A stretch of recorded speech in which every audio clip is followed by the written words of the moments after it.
Поштована председателке, господја Мираковска, мислам дека ова е една добра можност да продискутираме за овој извештај на јавниот обвинител, како и да ги прошириме сите оние работи кои што се внесени во извештајот, затоа што сметам дека пратениците, особено во овој момент, заради тоа што господинот е истовремено и кандидат за уставен судија, треба да гласаат за откако ќе заврши дискусијата на комисијата за избори и именувања по таа номинација.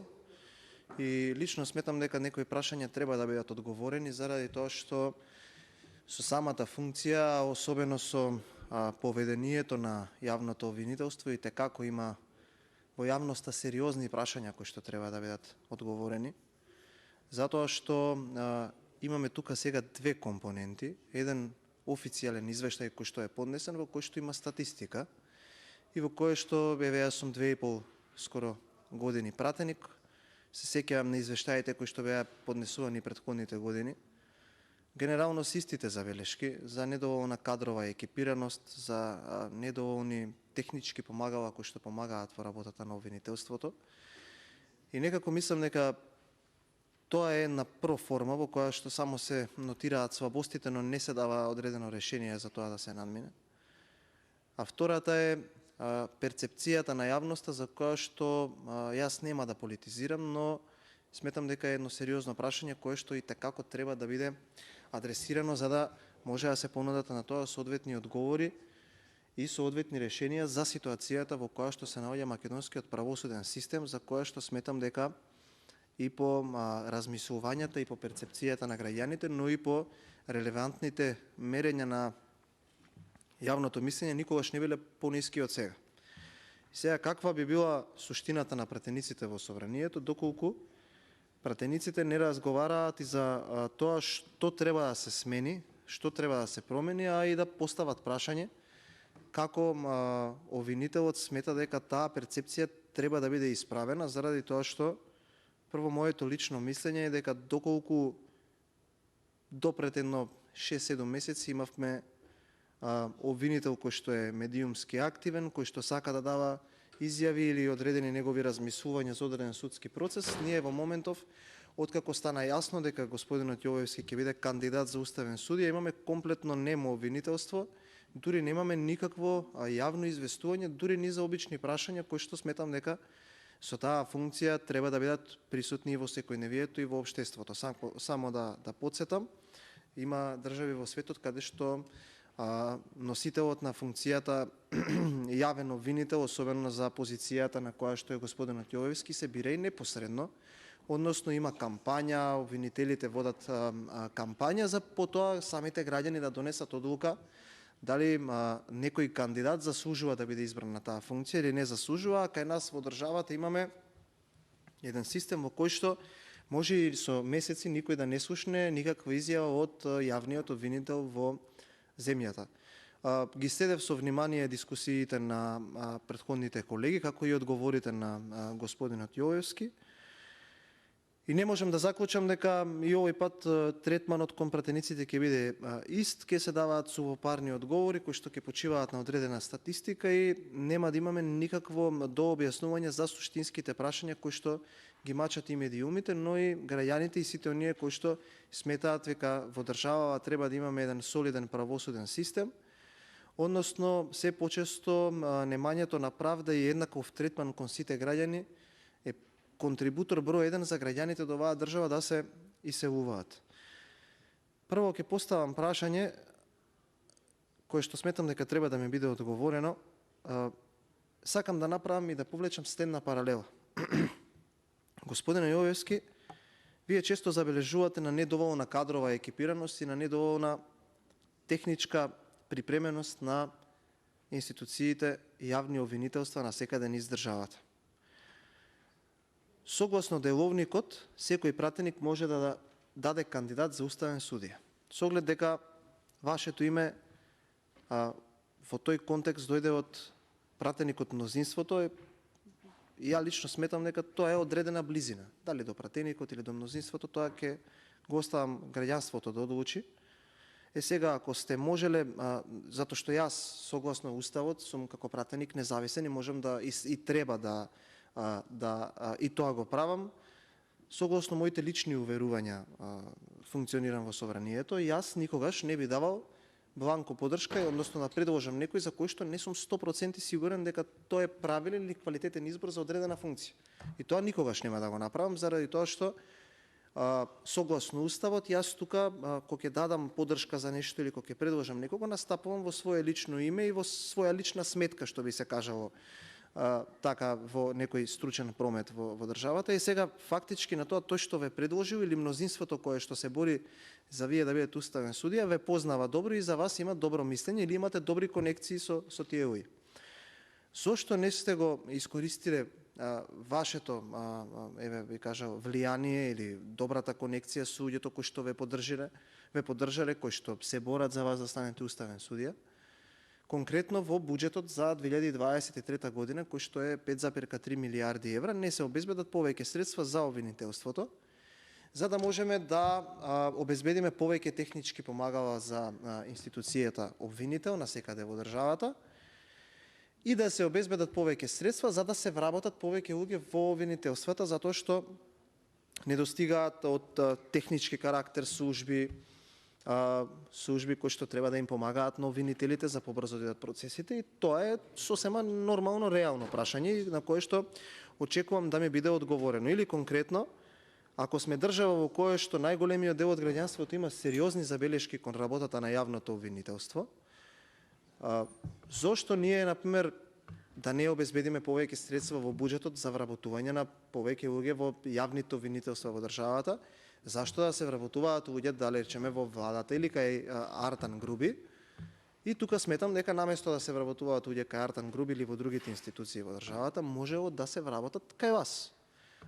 Или наместо да набавуваме еве повеќе средства има исто во тоа министерство, го спомнувам Артан Груби затоа што денеска ми е актуелен. Таму е нова зградата, секој буџет, секоја предоодluка, секој ребаланс, ние му префрламе повеќе средства на Артан Груби за доопремување на зградата, за купување на технички помагала, нешто што за мене е нелогично. Сметам дека согласно вашата близина со тие кои што ве предложиле, согласно оние кои што седат во собранието, слушаат говори од 10 часа само за вие да станете уставен судија, сте можеле ова да го избоксувате или во најмала рака.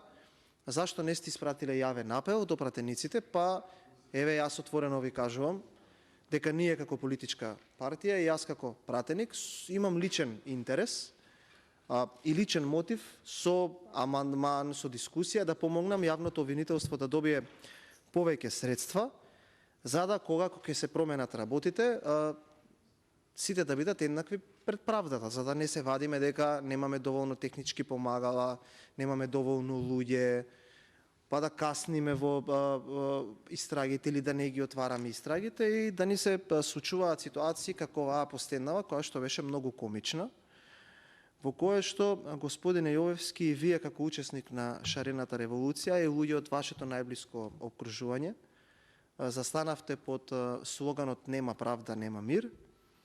И еве 7 години подоцна од кога започна таа револуција, од како падна условно нели кажано режимот, гледаме дека согласно јавното мерење од една многу респектабилна меѓународна институција, не само што не е подобра работа во држава, туку е и многу полоша.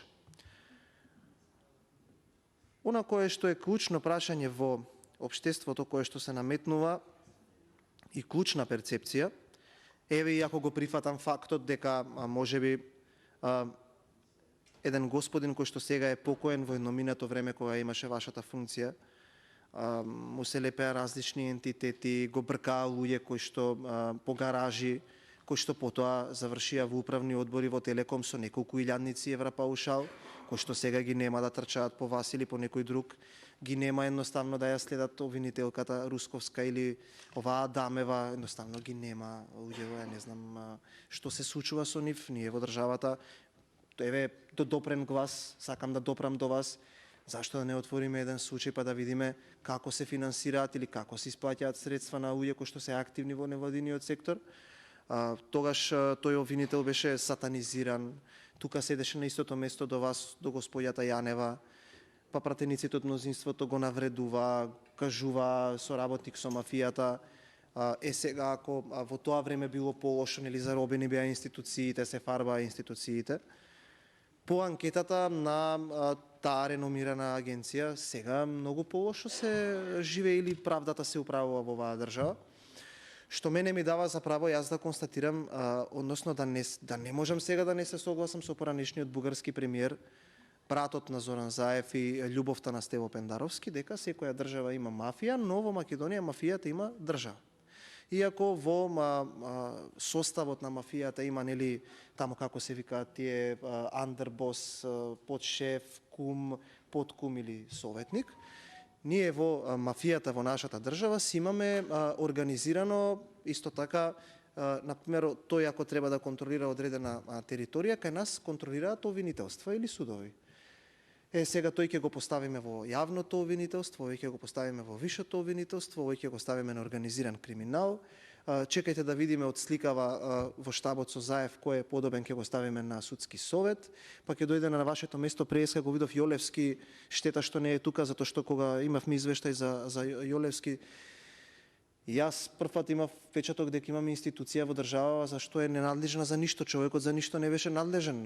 Затоа добро е ако можете председателке да го повикате и тој нека одговори, ненадлежниот за ништо, како може тука да имаме ние функционери кои што земаат плата, кои што обавуваат сериозни функции, а не се надлежни за ништо.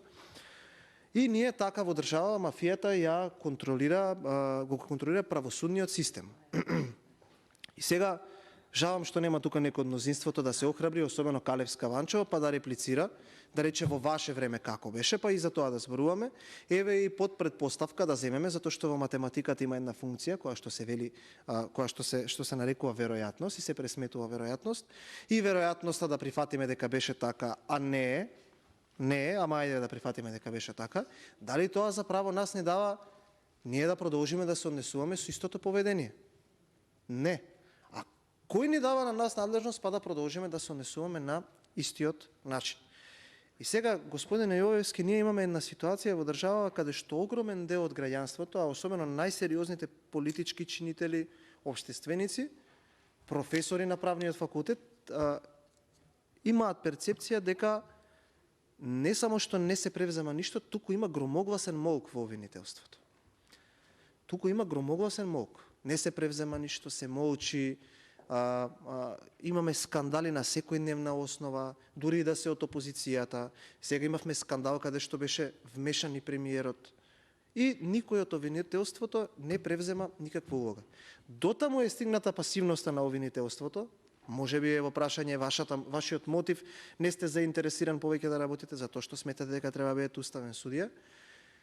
Порано имаше една синтагма која владееше во општеството дека секогаш кога треба нешто владава да покрие од скандалот, 30 дена притвор за Милејана Киевски, 30 дена притвор за еден, за друг, за трет, па тука ќе дојдат пратениците ќе мафтаат, вака требало, така требало. Сега додолку не сте мотивирани да работите, што нема дури никаков процес и оние од политички монтираните, никој од опозицијата по долго време не е повикан, ништо за мене е веќе знак дека нешто се случува.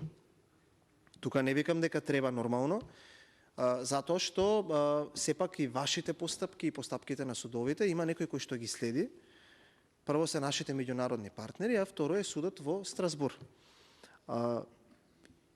Имате многу преставки до судот во Страсбур, кои што намерно ги кочите, односно Министерството за правда, не знам дали вашата институција не доставува списи, и ќе дојде ден кога и тој суд за Страсбур ќе треба да се произнесе за многу постапки кои што биле водени и кои што се водени, а во последниве скоро 6 години јас не можам да кажам дека се водени на професионален начин, затоа што не се. И тоа го кажуваат еве судови кои што дали е во Страсбур, дали е судот во Шведска или судот во Унгарија, ако сакате вие, не е проблем, укажува на тоа дека во државава не се водат едноставно постапкиве професионално. И ако земеме дека морален еквилибриум во државава за правда, дали е правдата пристигната или не, или дали некој кој што ќе даде некаква изјава. Сите политички чинители, тука да не се лажеме и општественици, ги базираме нашите политики согласно каква ќе биде оценката на нашите меѓународни партнери.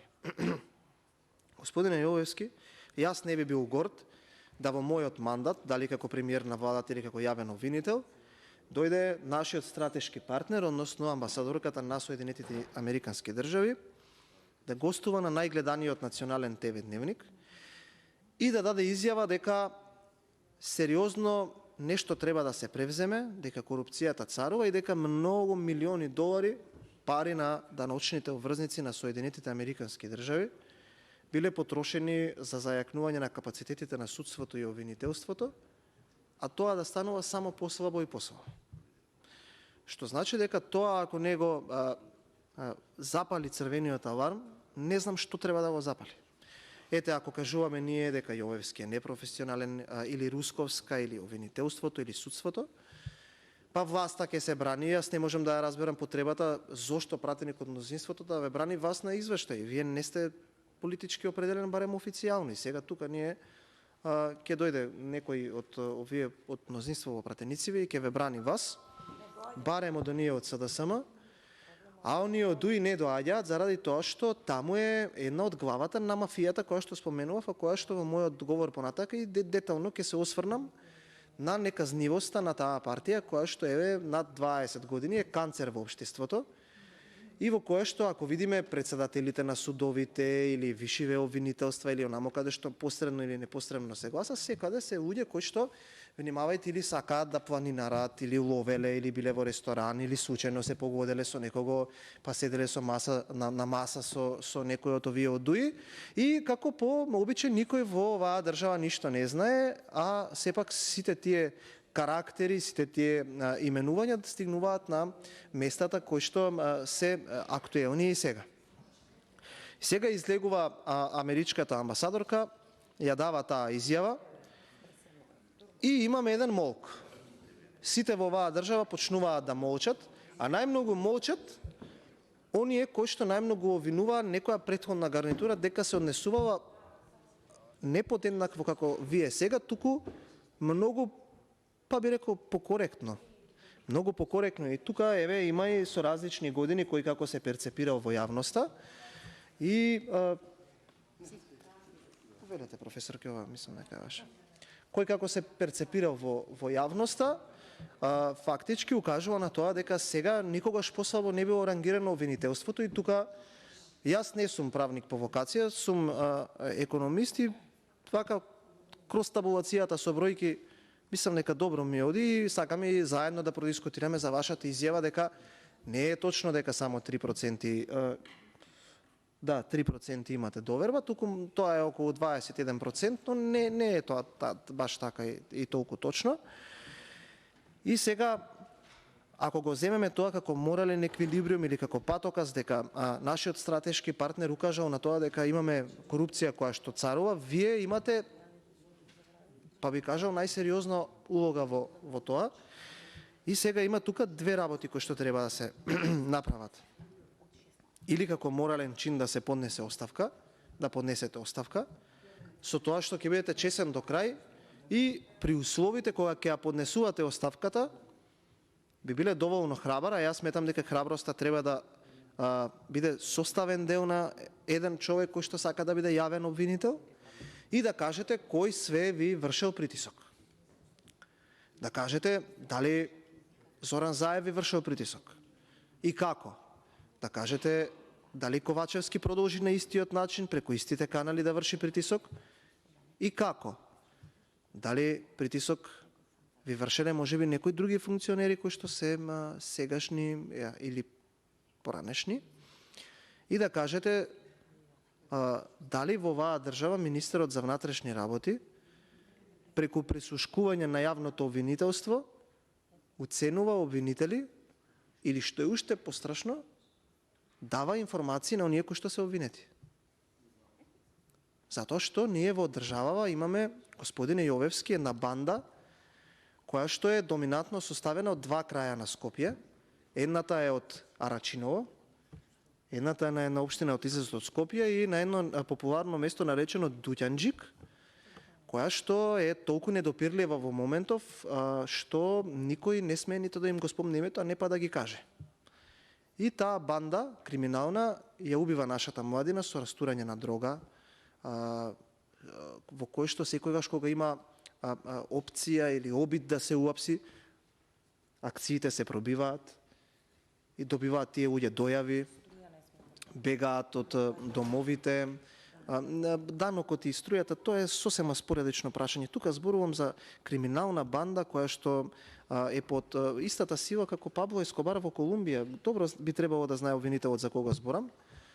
За кој што се зборува дека неделно на неделно ниво големи суми на средства се движат кон Министерството за внатрешни работи и јасно ми се поставува прашањето дали министерот, прислушкувајќи ве вас, им дава информации или ги оценува обвинителите да не постапуваат при очигледен случај на наркобанда која што е една од најмоќните на Балканот, која што еве се шпекулира во јавноста дека многу убиства нерасветлени се токму сторени од таа банда, дека тие луѓе седат со министрите, со премиерот поранешен, договараат сфери на влијание, помагаат за избори, дека многу се блиски до еден актуелен подпредседател на ДУИ, дека тој ги контролира. Јас сметам дека за ова треба јавноста да знае, дека некој треба да конечно да се охрабри, затоа што еве јасно кажувам и пред вас, вие тогаш можеби нема да бидете уставен судија, имате уште една година мандат,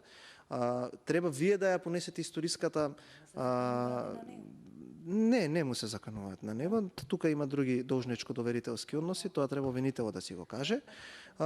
Вие имате историската шанса да ги спречите, затоа што ако вие не ги спречите, кога ќе се променат работите од оние институции кои што вас треба да ве помагаат со информации, ќе бидат влечени за уши од дома. Буквално да, за уши од дома ќе бидат влечени криминалците кои што ја трујат државата и ја убиваат нашата младина со дрога за да некого му носат профит и ќе бидат изведени пред лицето на правдата. Но јас лично сметам дека секој обвинител треба да кога ќе стане обвинител да отиде на работа, да има пред него сликата на Джовани Фалконе, човекот кој што успеа да ја растури италијанската мафија, кој што им зададе тежок удар на криминалците и дека така треба ние да се постапуваме.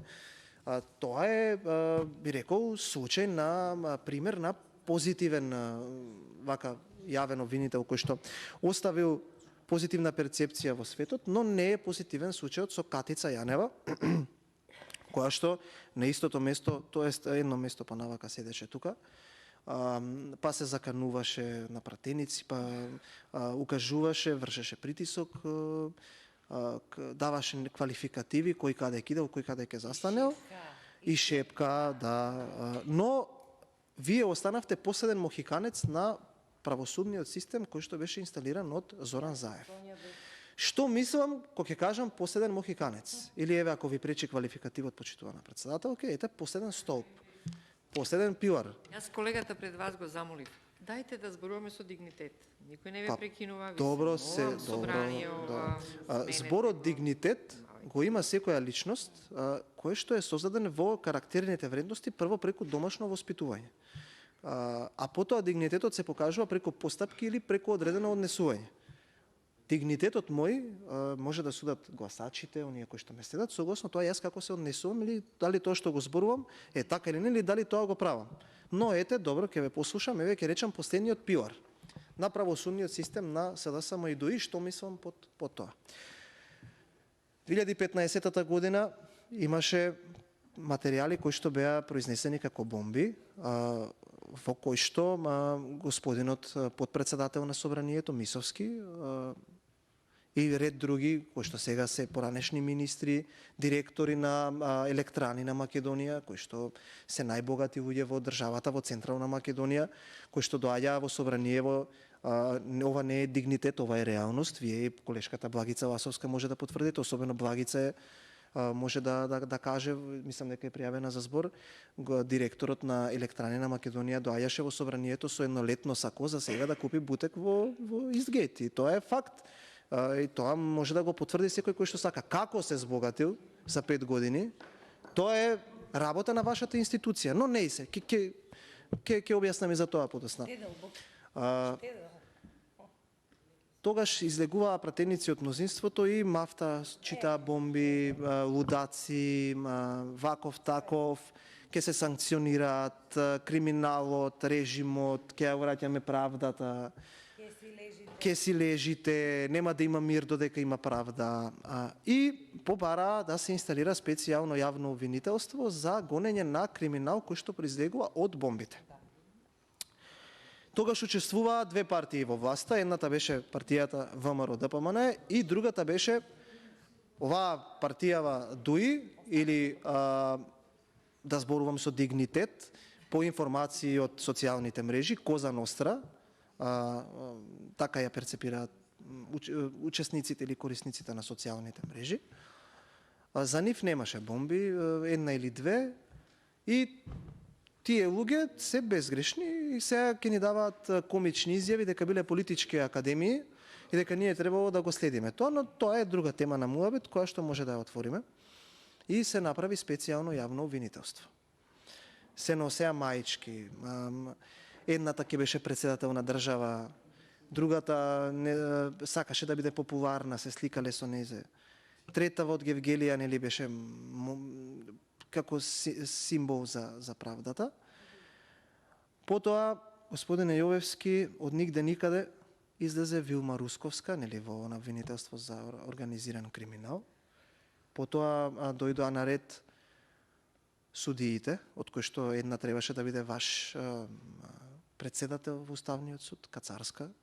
Таа нели една екипа на судии, Кацарска, не знам кои се, не им ги памтам имињата, едниот стана адвокат од тие судии, кој што, замислете, Панчевски лежеше за човекот одговара за тоа што има основен сомнеж дека системот АКМИС делегирал судии, а како може бе господин Јовевски, некој влезе во обвинителство или помине покрај собрание или покрај штабот на ВМРО, повели обвинение, повели некаква функција во наводници секако, сведок, соработник, сведок, обвинет или не знам какви се тие квалификативи. И сите процеси, замислете, господине Јовевски, кои што се водеа против опозицијата, паѓаа кај 3 или 4 судии. Сега ние тројца ли имаме судии во држава? Илија Трпков, Добрила Кацарска, овој Осман и овој што стана адвокат Туфеджик. Па ние само четворица ли имаме во држава суди? Сега не е наместен АКМИС системот, ама тогаш беше наместен АКМИС системот, така? Сега тука мене имам мала нелогика и немам намера да зборувам тука со ракавици, туку директно ќе идеме сега по ПИЕС, затоа што треба овие работи да му бидат расветлени на македонското општество. И составивте пилари во кој што беше специјалното јавно обвинителство, па судство, нели?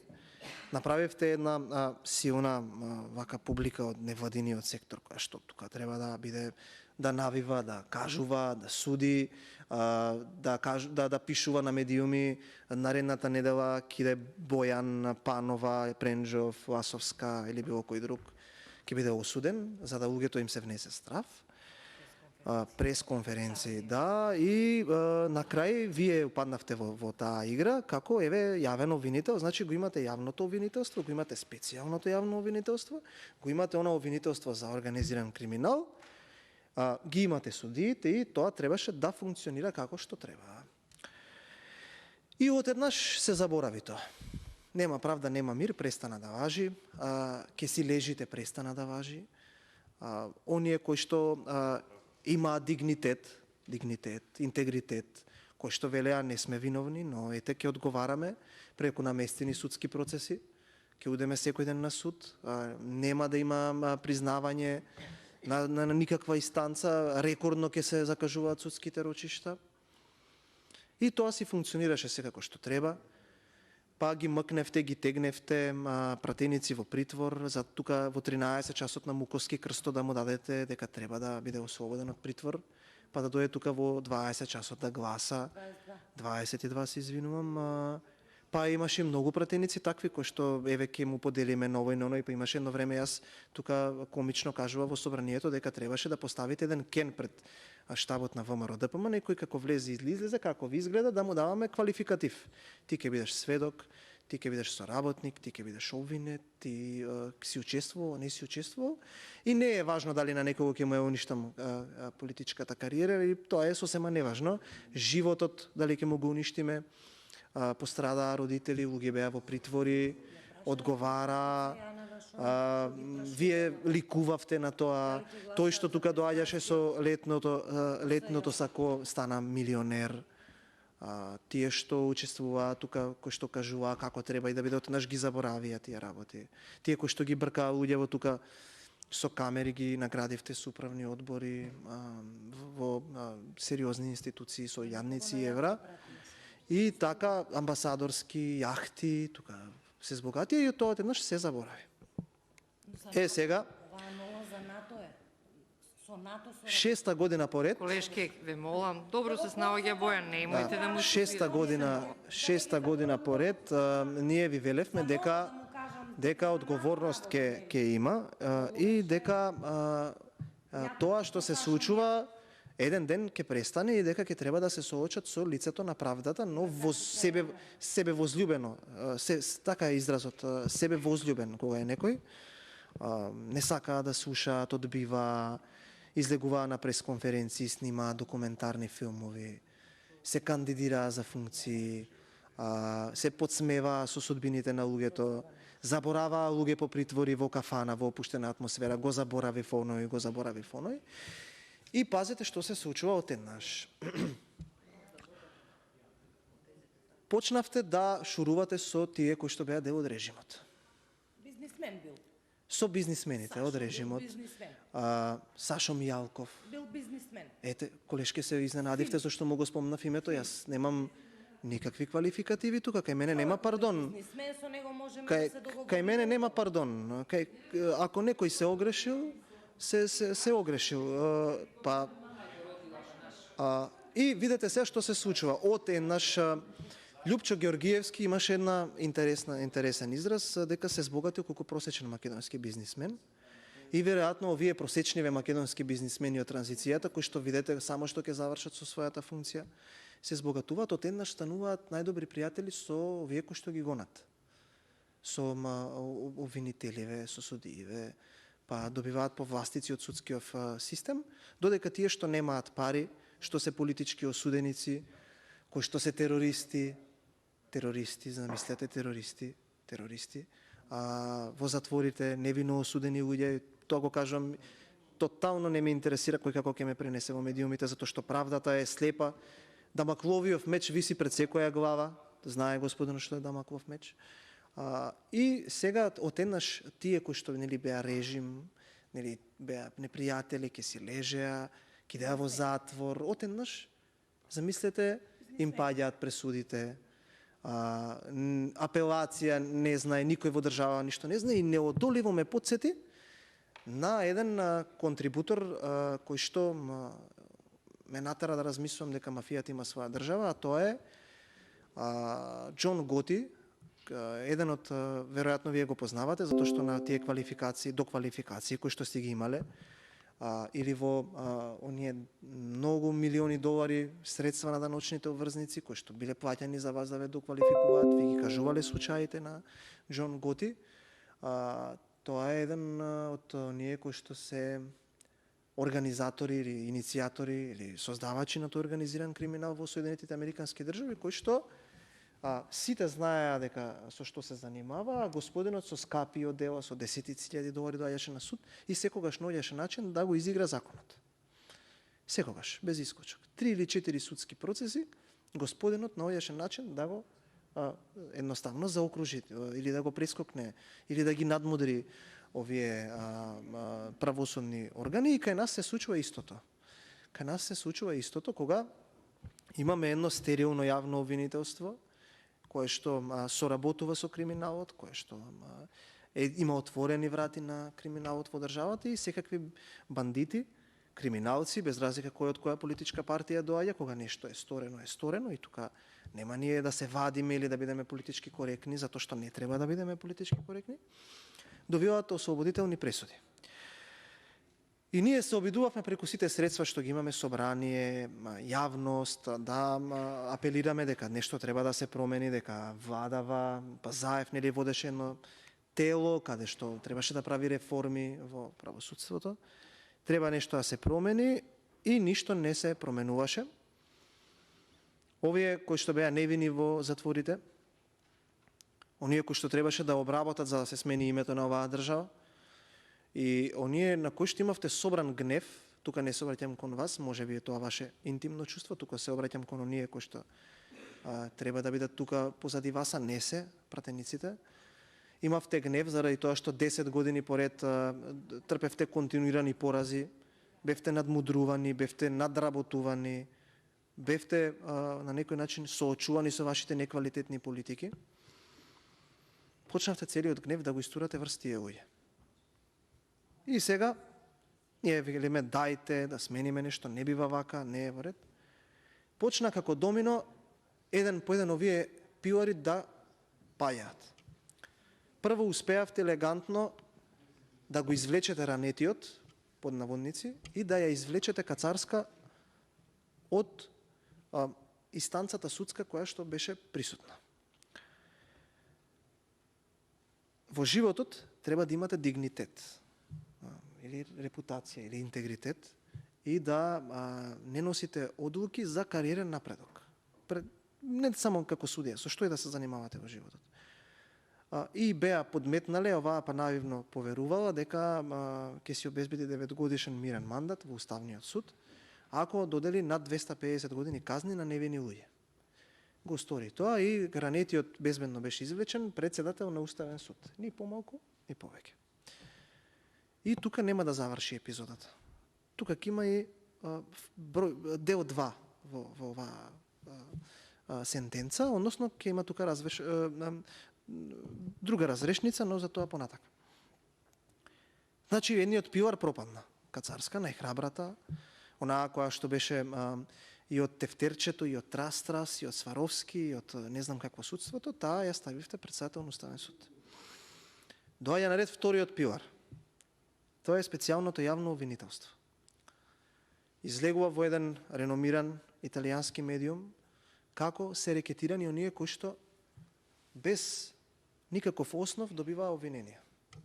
И замислете зашто? За двосет и тросет. За двосет и тросет. Значи ние јавното обвинителство, нели специјалното јавно обвинителство, па имаше таму немили сцени каде што треба да го фатат рокот, да не застарат делата, па тука има камиони, па се товараат со предмети, па се носат предметите, па се истура вода, замислете обвинителе, вода, да течело лесно тоа. Ки ги носиме во затвор овие, кои што сега не излегуваат од Илинденска или од кај вас од обвинителството, или вие решавате на телефон дека треба да им одредите мерка притвор домашен. Притвор. Услов, да. Кога немате таква надлежност и обвинителството почнува да работи, тоа специјалното јавно обвинителство. Аца Лукас ќе го слушаме, ќе бидеме председатели на држава. И која е точката на топење? Гратис билет за фудбалска репрезентација. Еднава, таа третава се кандидираше за нешто, не ја не изгласава.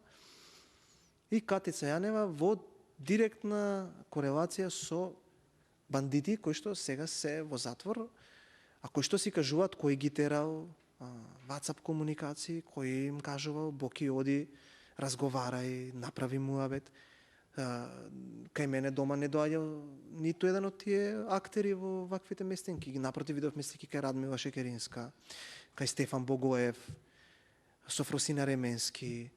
И одеднаш крива сум, не сум крива, ќе видам, па овие како да се спасуваат себе си, ја оставија сама. Не сум човек кој што е заложник на ниски страсти, но не можам нешто да не го приметам. Јас гледам кога обвинители даваат изјави, ниту еден не беше толку скапо облечен како онаа Фатиме Фетаи или колку Катица Јанева. Одеднаш многу пари, одеднаш многу средства, одеднаш многу моќ, повикување на над 20.000 активисти на ВМРО ДПМН, закани, ќе ви направам ова, ќе ви направам она, пратеници, ќе носиме, ќе им лепиме епитети, ќе им даваме учества во судски процеси, ќе гласаш ли за името, ќе те влечеме, ќе те мкнеме, ќе одговараш. Тоа се работи. Зошто го кажувам ова? Го кажувам затоа што ова почитуван обвинител е вмрежан во нечија меморија. Затоа што некој се сеќава. Затоа што некој се сеќава, затоа што некој кога ја вртеше главата и молчеше, некој го поминуваше сето тоа и некој се сеќава. Некој се сеќава кога сите имаа надеж дека тие ќе донесат правда, тие се продадоа за двосет и тросет. Значи, зошто го вулгаризирам ова? Да кажам до каде била точката на топење. Која била употребната вредност? Па снимките ќе бидат во депото, па повторно овие од ДУИ никој не може да ги спомне, па овие кои што ќе ги праќаа во опозиција сега се гушкаат тука во собранието, па тие кажуваат како треба. Па видовме дека на црниот пазар завршиле снимки, па се уценуваат бизнисмени, се уценуваат политичари, па за до 5 до 10.000 евра вие можете да купите снимка. И за тоа никој не одговара. И така пропадна и вториот пилар. Сите надежи отидоа во третиот и во четвртиот пилар. Во Вилма Русковска и во вашето обвинителство. И видете што се случува сега. Вилма Русковска повторно се себе возлюби. Популарност, моќ, договори, преговори, го заборави во притвор. Го испрати во притвор. Сега овој ќе го испратам во притвор. Ќе ги судам, ќе ги апсам, ќе ги ова, ќе ги она. Ние повторно велевме, немојте. Судете ги ако сгрешиле. Низ една фер постапка, ако се невини нека докажат. Ако сгрешиле нека одговараат.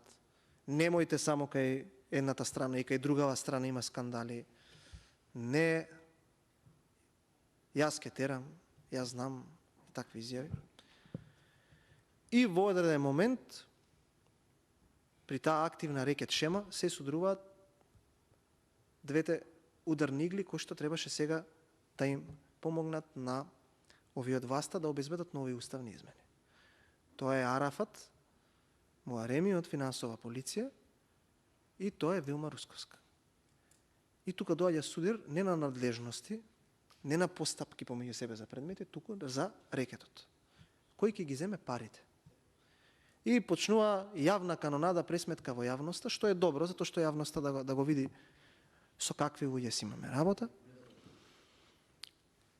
И почнува да, кога веќе заврши употребната вредност на господјата, кога Зоран Заев веќе се обезбеди дека барем он така размислува, дека не може да одговара, дека им завршил работа на овие кои што му помагаа, или на овие од режимот, просечните македонски бизнисмени,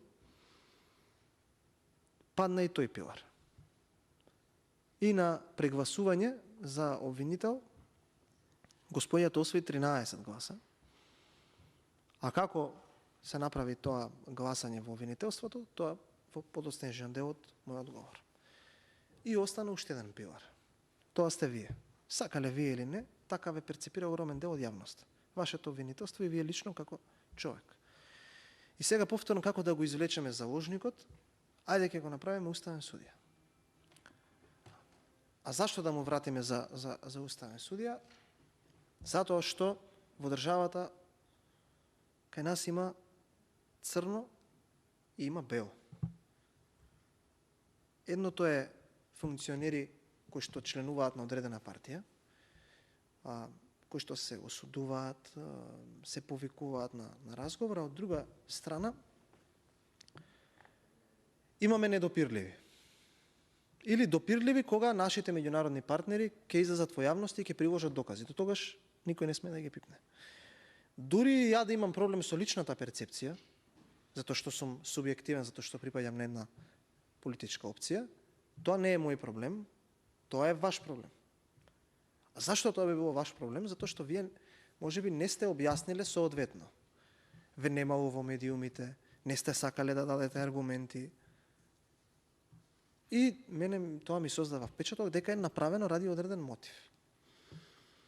И ние подолго време велиме, уште пред да се дадат кандидативе за уставни суди, дека еден од кандидатите ќе биде и почитуваниот обвинител Јовевски. ни велеа нема да биде па едно па друго и има една пратеничка која што во моментов е присутна и тука, која што јас исклучиво ја почитувам. Име и презиме не само во целиот тој би кажал свет на правото, академски, па и секаков ова, кој што толку е голем за во моите очи и во очите на граѓаните, преточен при 380.000 гласови, пробавте да ја вметнете во тој некој политички мелост да го вулгаризирате незиното дело, незиното име, дека размислува да ја предложат за уставен судија и слично такво нешто и тоа траеше. Јас искрено сметав дека ние немаме многу такви карактери во државата, ниту луѓе од тој калибар, но ете нешто приближно до тоа заслужува да биде уставен судија. И на крај истиот оној кој што кажуваше, даваше комплименти, тука вака ќе правил, така ќе правил, се предомисли и ве предложи вас за уставен судија. И тоа е операција да го извлечеме заложникот. Зашто? Одработува додека треба. Кога ќе не треба, ќе го извлечеме безбедно, ќе го поставиме на место. Ама господине Јовевски, таа мафија, што кај нас има правосуден систем, често на крај заборава да каже една работа. Џон Готи беше осуден кога неговиот најблизок соработник одлучи да сведочи против него и веќе имаме сведок кој што познава работи, кој што има аргументи и кој што може да направи, да биде контрибутор во едно дело со кое што некој треба да биде обвинет. Кога имате работа со мафија, секогаш тоа е до одредена точка додека или завршува вашата употребна вредност, или треба да се спасат себе си. Сега, тие треба да се спасат себе си. Затоа што пиларите се срушени.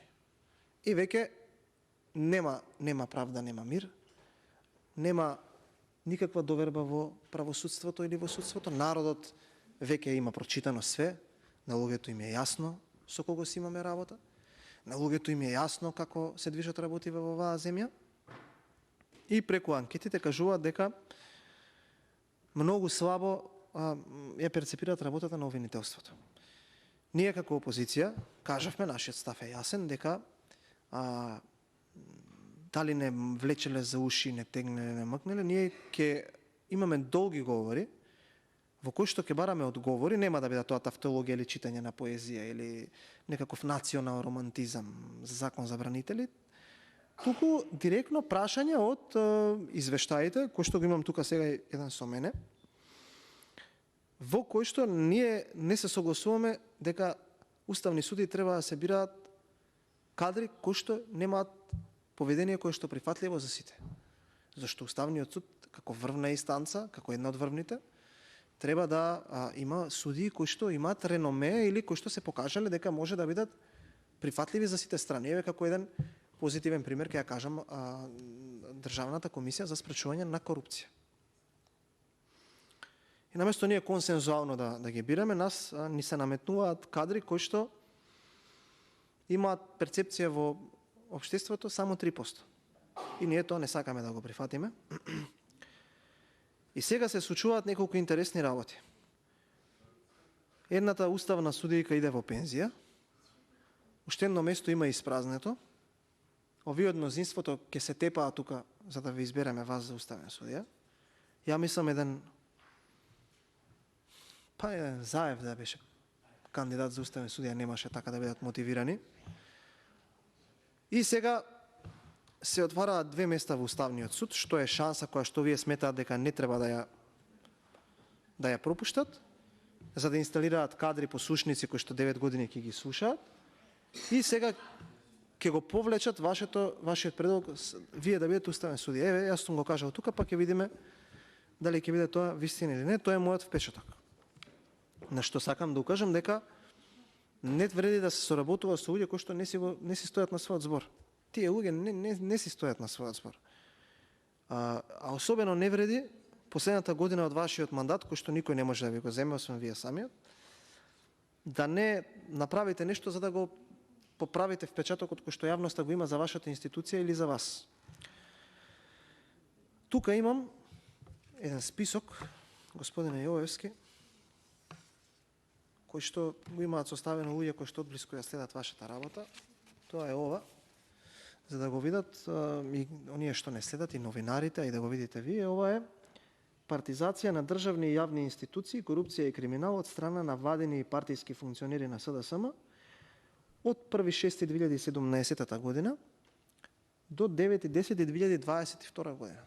Овде се сите корупција, сите скандали. И знаете ли што е заедничко за сите овие скандали кои што се еве во овој момент 173 на број, што ниту за еден од овој скандал, ова што го имам тука кај мене, вашето обвинителство нема постапено. Ниту за еден од овие 172 скандали вашето министерство нема постапено. Обвинителство се извинува. Дури ни по допрен глас нема разрешница или разрешниците се чекаат неочекувано долго за да застарат или се доделуваат на обвинители. Се собираат докази, во моментов не можам да ви известам за истрагата, фали кадар, фали технички помагал и континуирано има таков некој мрак. И тоа ја засилува перцепцијата кај граѓаните дека во тоа обвинителство се случува нешто кое што ете така не би требало да се случува. До овој момент мислам дека ни вие сам не можете да не даете информација до кај е истрагата за бонусите од специјалното јавно обвинителство, што сте ги делеле. Па таму оној Димитар Апасиев исто така добил бонус, борецот за правда, Примислав Димовски, началник што беше едно време на единицата за, не знам се како го носи полниот квалификатив, поранешните Алфи. Повеќе мина луѓе кои што дава изјави против ВМРО ДПМН, вработени бонуси, така на така. Не сте се произнели уште за изјавата на Билјана Ивановска, ова од ДКСК. Дали превземате нешто по нивните представки до вас? За фондот за истражување, каде што се случи една комична сцена во која што оној директор кој што сега веќе не е повеќе директор, ниту потпредседател на СДСМ, па даде една изјава дека го притискале кога бил потпредседател на СДСМ, не се пронашол таму за како биле доделувани грантовите, кога водителот го праша дали знаете дека е кривично дело, рече па извини. Веројатно во оваа држава, ако сте член на СДСМ и дуи можете со едно извини да не добиете обвинителство. Ден Дончев, дали никој не знае дали е во држава или е избеган надвор. И слични такви работи, кои што се многу, 174 до 10 месец. Пратеници од ДУИ, пратеници од СДСМ, функционери во владата. И никој за нив во држава не води сметка да каже дали има обвинение до каде е, што е, како е. И она што мене особено ме интересира, што сакам да ми дадете одговор, кога избега Сашо Мијалков и кога меѓународните партнери почнаа да даваат, условно кажано, да поставуваат прашања до владата како може тоа, нели, од кога избега поранешниот премиер, истрага имаше, таа истрага до ден денес ние не сме ја виделе. Дека Спасовски даваше изјави дека се засилени граничните премини, дека пиле не може да прелета, се случи исчезнувањето. Може биле здравствени причини, стварно на човекот му се слошил, имал температура. Веројатно тоа ќе почнете да го зборувате сега во собранието. И тогаш во владата се собра одредено координативно тело. Господине Јовевски, што баравте вие во владата? Врз основа на што вие бевте присутни во владата? Врз основа на што? Ме интересира мене. Која била вашата потреба да бидете присутни со тие луѓе во владата кога избега Сашо Мијалков? Тогаш, ако не се појавеше господинот Мијалков,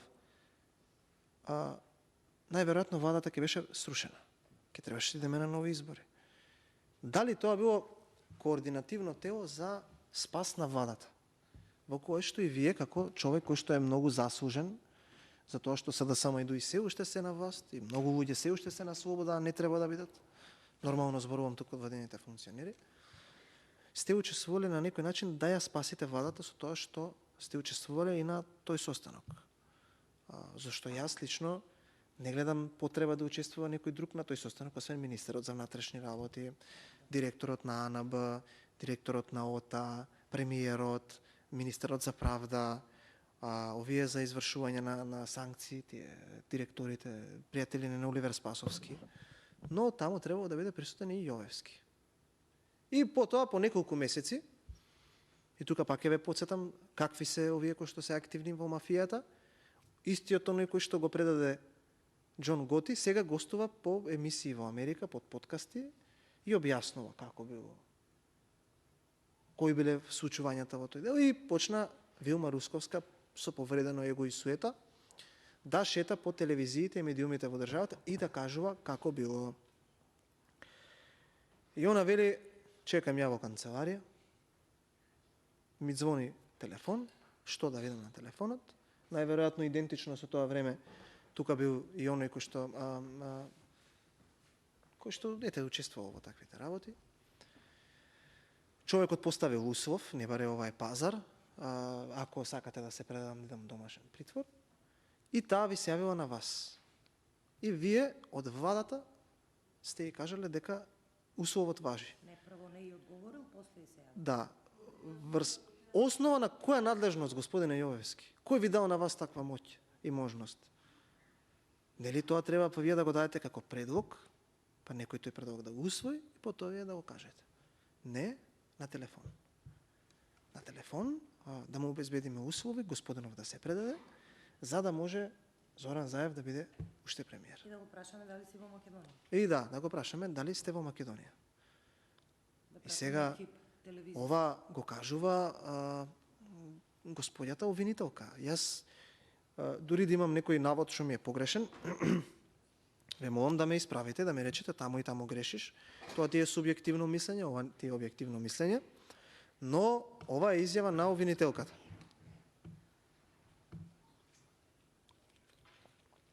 И она што мислам дека треба да се даде одговор, кој на вас ви даде таква моќ, вие во тој момент, на тој господин, да му дадете таква поволност и да одлучувате во име на некои други. Таа спрега, која што е актуелна и која што е активна, се гледа низ двојните аршини секогаш кога под туторство на нашите меѓународни партнери, стратешки партнери, ќе биде обвинет некој од власта, па Милеја Накиевски ќе биде 4 години во притвор, Владимир Талевски, функционери од ВМРО ДПМН ќе бидат тепани по затворите. Оние кои што се осудени на тероризам ќе бидат малтретирани од сведоци соработници, снимани во затворите, местени во затворите. А Рашковски ќе се шета, Мухамед Зекири ќе дава квалификативи по судскиве процеси, Вице Заев името и камионите во рек ќе бидат шепкани, нема да знаеме каде е торбата Луи Витон од рекет. И долу му е Сашо Мијалков на Вице. Ќе видиме да оние кои што се сведоци соработници, господин Јовевски, кои што се осудени не се по затворите. Еве јас ќе ви кажам две локации, а ќе видите во наредните денови во јавноста зошто сум ги кажал овие локации, вие ги знаете тие локации. Едната локација се зградите Джеваир, а втората локација е кафулето кое што е Карши гимназијата Орце Николов. Кога сакате, можете да отидете таму и да ги видите сведоците соработници како слободно се шетаат, пијат кафиња, ликуваат, се радуваат, не се во затворите. А под затворите се сите оние кои што одбија да наведнат глава, да тргуваат со собственото јас, со собствената дигнитет, репутација, реноме. Тие луѓе се по затворите. Сите оние други бандити се пуштени на слобода. И сега што се случува? Ајде ќе бираме обвинител на местото на Русковска. И се пријавуваат неколку мина и се појавува еден обвинител кој што медиумите не можеа ни слика да му најдат. Ај што не може да му најдат слика, ниту на оние соочувања во медиумите човекот не беше активен и она што е уште вака позагрижувачки е што нема ниту еден предмет, ниту нешто по што е познат. Човеков е особено млад. Ја не знам како успеа за толку кратко време тој човек да создаде таква почитка обвинителите. Веројатно вие сте гласале на тој оглас, не знам. Најверојатно и вие сте имале право на глас на тој избор. И го бираме човеков. Нели тука има предавање, театар, ќе правиме ова, ќе правиме она. И после во јавност излегуваат слики со функционери на Коза Ностра, на партијата ДУИ. И отеднаш повторно доаѓаме до она, случајно го познавам. Сме планинареле, сме возеле точак, не го знам човеков, не знам кој е, не знам од каде е, па што ако го познавам, некоректно е да го познавам. Ја, господине Јовевски, ниту еден обвинител во мојот живот не познавам. Ниту еден. Ниту вас све познавам, ниту знам колку обвинители има, ниту па некој го познавам. Фала му на Господ. Мислам дека до крајот на мојот живот, како што си ги вака позиционирам нешта вака и мене, нема ни да запознам ниту обвинител, ниту судија, ниту адвокат. Приватно може сум се дружил, но не знам дали работел човекот или не. Не сум планинарел со обвинител, не сум седел по кафеа со обвинители, со суди. Едноставно не се движам во тој круг на луѓе. Не се сметам себе се за затворена личност, но едноставно не сум имал потреба да планинарам, да возам точак, да бидам со такви луѓе.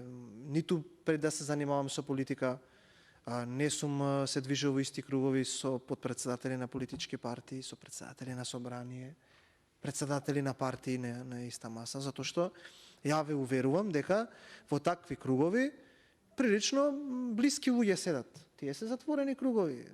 Сега сите се занимаваме со политика, знаеме како е. Значи, овој господин има одредена конекција со една од владеачките партии.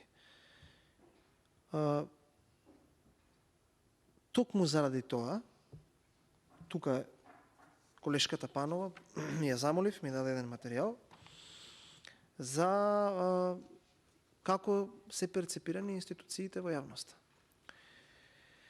И тука го слушнав колегата Ковачки, кажа дека има 13 институции во кои што вашето јавно обвинителство е убедливо заковано на дното. 3%. И ако го прифатам вашиот аргумент, вашата теза, со математичка крос-табулација, дека е 21%, еве да речам да, Јовевски е во право, 21%.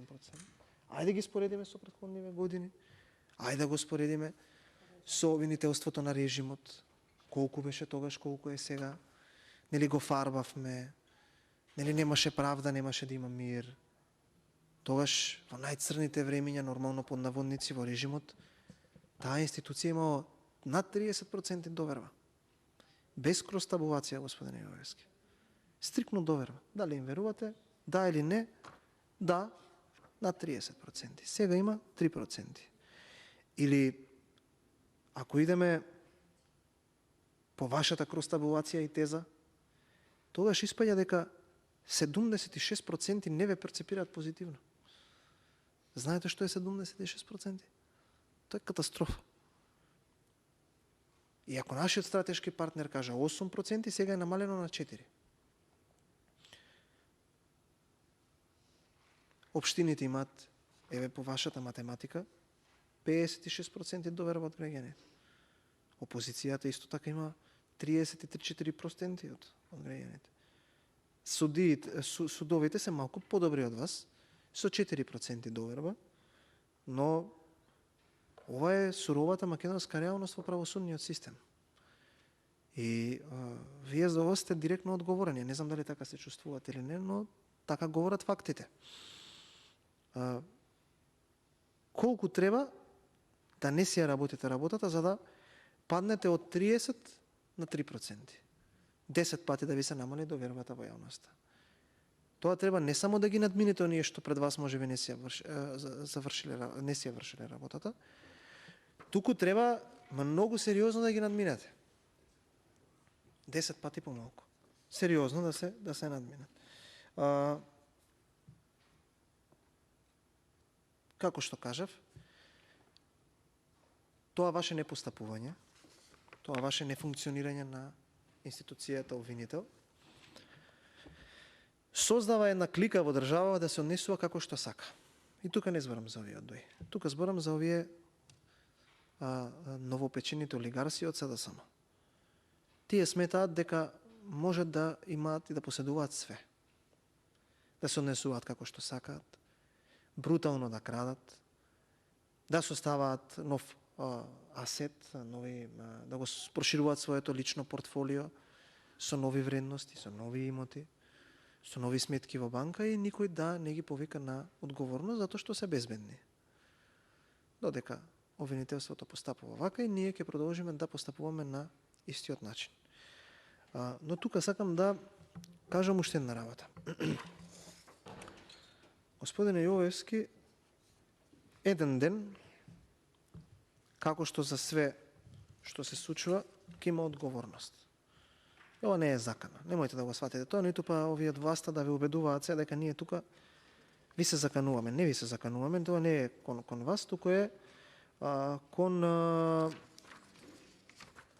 ете ви кажа, сите кои што сметаат дека ако сакаат да му угодат на некој кој што е на вас, без разлика тоа дали некој го нарачал или не го нарачал, ќе ги засилат своите врски со власта или многу често ќе судат или ќе ги конструираат обвинителните акти така како што сака власта. И ќе излегува Миле Зечевич во Борис Трајковски и ќе создава за себе мнение, затоа што така го посоветувала една фирма, една компанија од Израел, која што во моментов работи на личниот пиар на премиерот и на СДСМ, која што верувам дека после овие анкети нема да им текне, односно не, ако се верувам, тоа е пред се бизнис, ќе им ги земат парите, додека овие плаќаат пари на народот и понатаму ќе ги остават со негде 22-3 пратеника, овие од СДСМ и ќе излегува Миле Зечевич, кој што сака да биде перцепиран во јавноста како неговиот пријател Сашо Мијалков, и ќе ни се заканува со булдожери.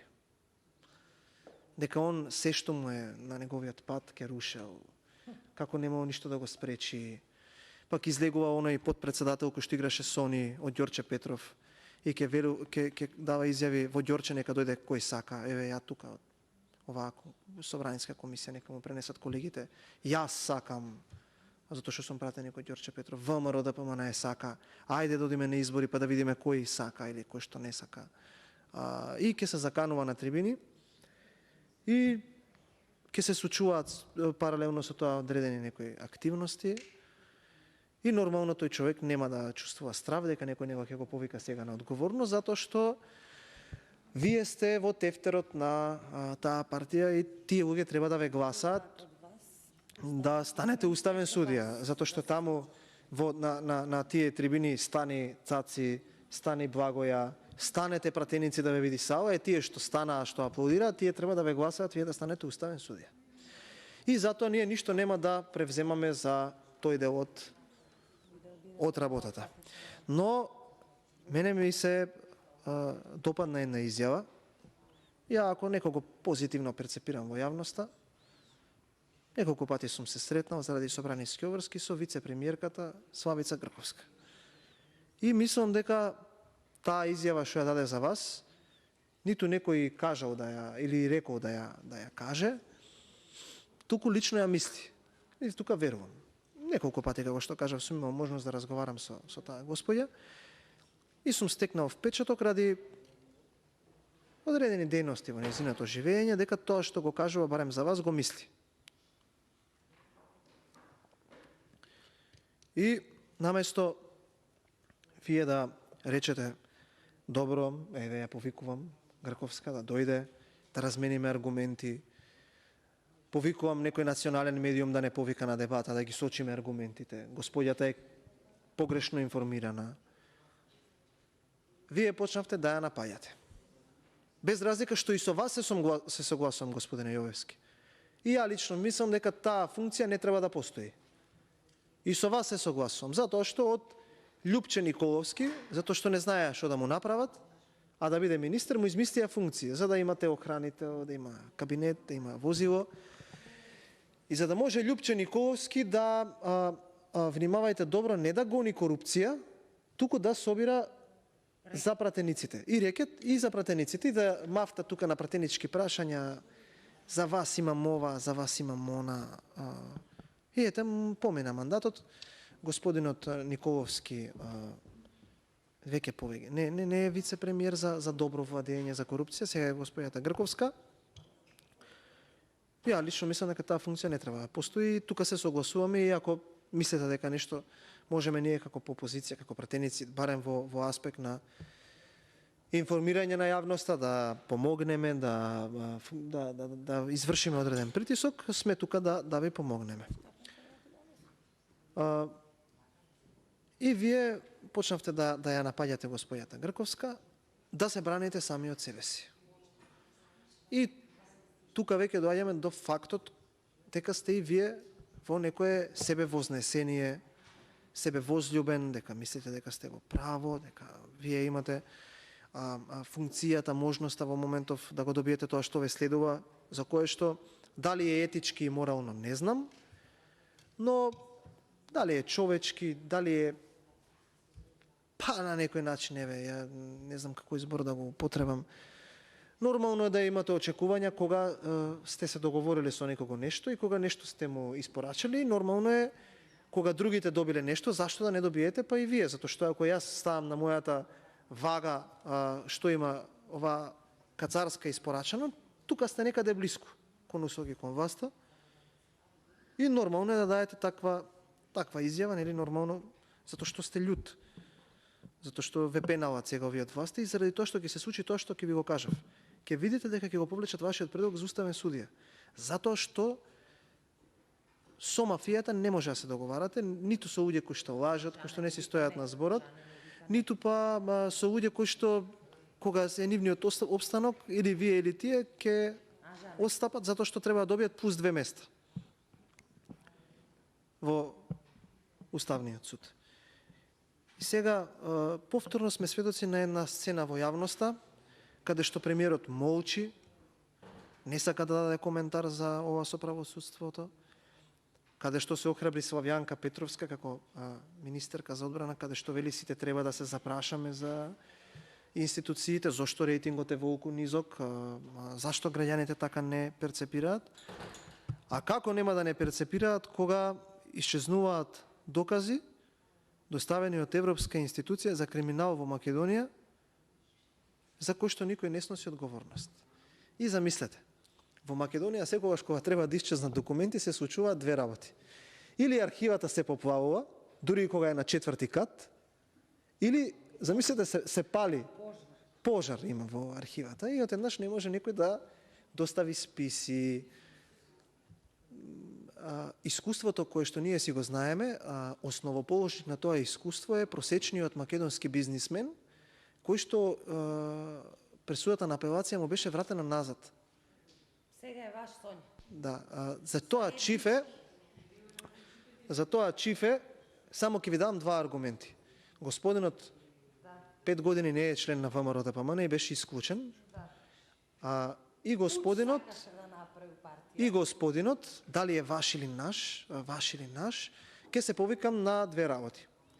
Првата работа е дека апелација целосно контролирана, каде што една од судијките е сопруга на двократен кандидат за градоначалник на Радовиш. Негова шефица на кабинет ја ставила сега УАНБ.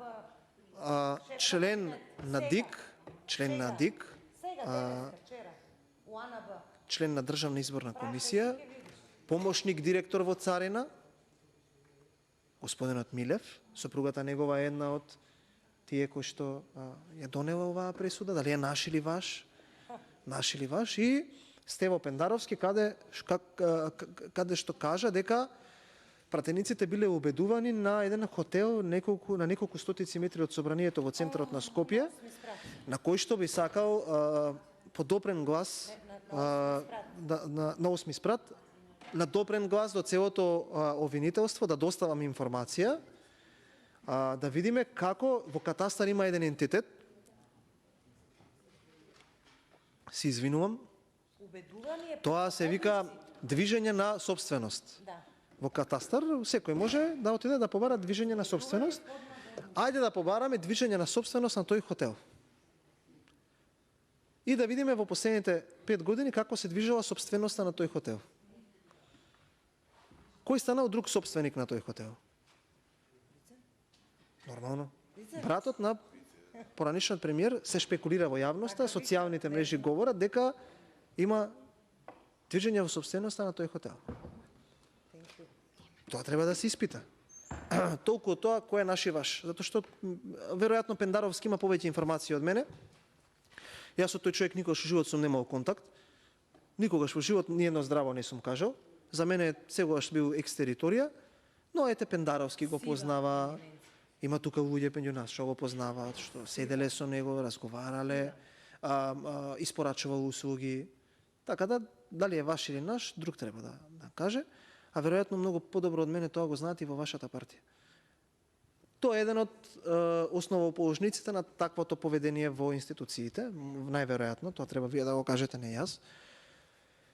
И нормално кога ќе нашите партнери од меѓународната заедница, Европската унија, од Соединетите Американски држави, кога гледаат како ние се однесуваме, како ние постапуваме со тие белосветски криминалци, како ние тргуваме со тие криминалци, како ние во многу дејности, наместо да се движиме кон Европска унија или Соединетите Американски држави, ние сме засирено трнати према Колумбија во 90-тите. Па така, ние се договараме со тие, еви изградете си вие затвор, ние само ќе ви дадеме услови, лежете си во струга, идете си таму кога сакате, кога не сакате. А ние вака комуницираме. Да.